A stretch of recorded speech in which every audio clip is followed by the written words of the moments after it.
Hello, everyone. I'm Mary Sitt, and this is Asian Viewpoints.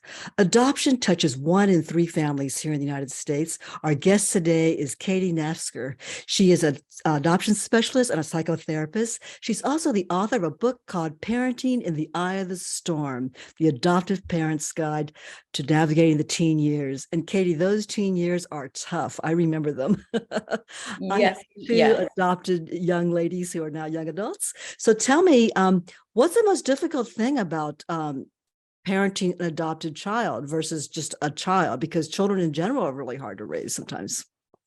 Yeah, I mean, parenting an adopted child is really challenging in a lot of ways, but I think one of the challenges that adoptive parents really face is trying to help their children, especially their teens, kind of learn more about their racial identity, especially if we're talking about Asian adoptees, many of whom are from Korea or China. And, adoptive parents, many of whom are white, are really struggling to try to figure out how best to do that, given that they don't have their sort of own culture to bring into the mix. Now, I remember when I had some friends also who adopted children, and they were white, the children were from China, and they made big efforts to take them to the cultural, festivals and take them to this and Chinese New Year and all that.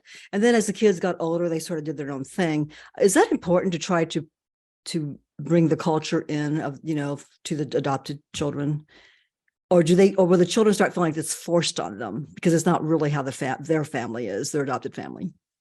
I think it's a really nice addition for Asian adopted children to be exposed to some of the traditions and holidays and some of the other kind of cultural experiences that many Asian adoptees attend. Mm-hmm. I think that the rubber really hits the road during the teen years because the teens don't often want to do that anymore.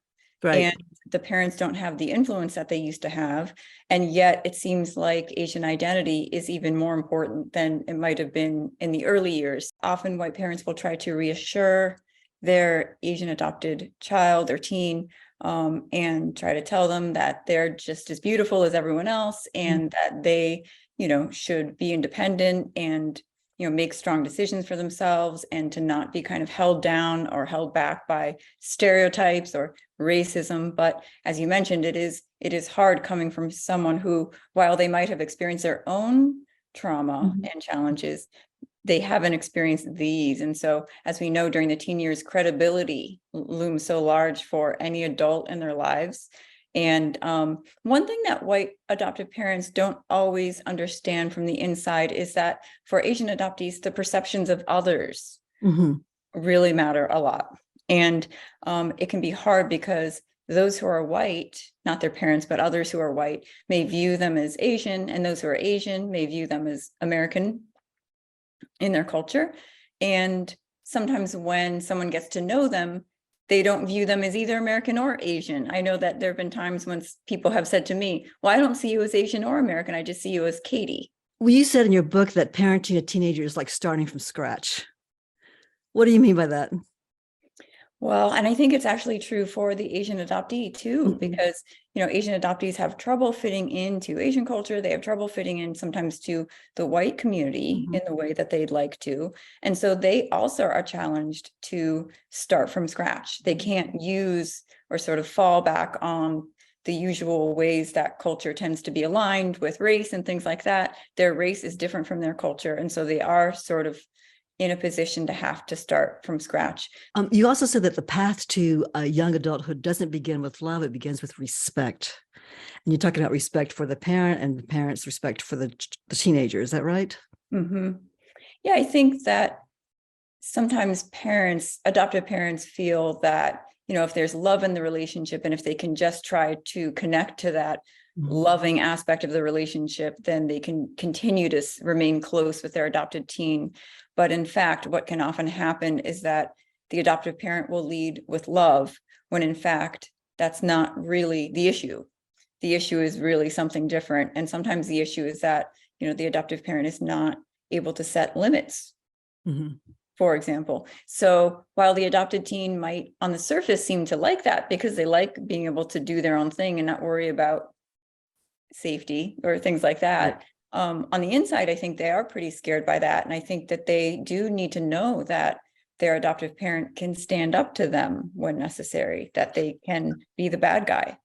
Katie, would you say that it's more difficult for the adoptive parent to set limits than a non-adoptive parent, a biological parent? And if so, why is that? I think that adoptive parents can sometimes, maybe even without being aware of it, equate no with deprivation. If you've had a child, if you became a family through adoption, that means that your child has already gone through something. And as an adoptive parent, you're aware of that. And how does that affect you as a parent to know that your child went through something that you had no control over, something that maybe you don't even know really what happened, but you just know that, unlike other parents, your child was in someone else's hands for a certain period in their life. And that can often generate a lot of anxiety and even guilt. Right. So what should a parent do to overcome that? I mean, how do you set those boundaries and just parent the way you should parent without feeling too, scared about setting boundaries and setting limits? I think that's a challenge. I think part of it is understanding where your guilt is coming from and recognizing the needs of the adoptee, recognizing how important it is for adopted teens to know that you can keep them safe. I think the other dynamic that can sometimes come up is that the adoptive parent doesn't want to be perceived as the bad guy. So, for example, many adoptive parents have talked with me about not wanting their child to feel abandoned ever again, that they don't want that feeling. They don't want that feeling for their child. And so they take steps, sometimes too many steps or a lot of steps, to try to make sure that the child never feels that way. And in truth, I think if we all are to look back at our childhoods, feeling abandoned is a part of growing up. I mean, feeling abandoned is a very common feeling that we need to learn to tolerate, and that takes practice. Katie, if someone is feeling overwhelmed, you do have a Facebook group that people anywhere in the country can sign up and join. Tell me about that group, how it works. I have a few different groups. One is for adoptive parents whose teens and young adults are going through significant ongoing mental health issues. And that really is for that overwhelmed adoptive parent. I started it several years ago after an adoptive parent talked with me about sort of having the most problems in any group, that she hates being the one who has the most problems. And so I wanted to make a group for that purpose, that just sort of helps adoptive parents learn the things that they need to learn in order to maximize these years. The teen years really matter a lot. And although we don't want adoptive parents to feel overwhelmed, we do want them to lean in and really get their hands dirty and get into some of the nitty-gritty of this process. You have been doing this, Katie, for at least 20 years, probably more than 20 years, right? Working with adoptive parents and the adoptees. Is there any piece of advice you could give overall to help people navigate the teenage years? For the adoptive parents, in my book, I outline 4 tasks, and those really are the key tasks to set yourself up as well as you can. Now, again, the future is uncertain and unknown, but just set yourself up as well as you can. And those include, setting limits that are respectful, but still strong, and, having certain kinds of conversations that bring you together, not that create more distance, and, helping them, take steps to be able to envision their future and things like that. So, but for the adoptee, I think one of the challenges that especially Asian adoptees are really facing is trying to find a sense of connection and community, and trying to do it in a way that may not happen all in one person or one place. That is the sadness that I think that some Asian adoptees go through, is that the Asian community is hard in this way and the white community is hard in this way. And so in a way, we're trying to sort of get away from, it's either this community or that community. It's, I'm getting this from these people, and I'm getting these from these people, and I'm getting this from my family, and I'm getting this from my own relationships, and to kind of allow themselves the opportunity to connect in certain ways wherever they go. And we can find out more information on your website about your book, and also about the Facebook groups and the ones you have that people can join from anywhere in the country, right, Katie? Since the pandemic, I've been doing a lot of Zoom groups for adoptees too. Okay. One young adult Asian adoptee group, a high school adoptee group, and potentially some other groups as well. So those have been really fulfilling.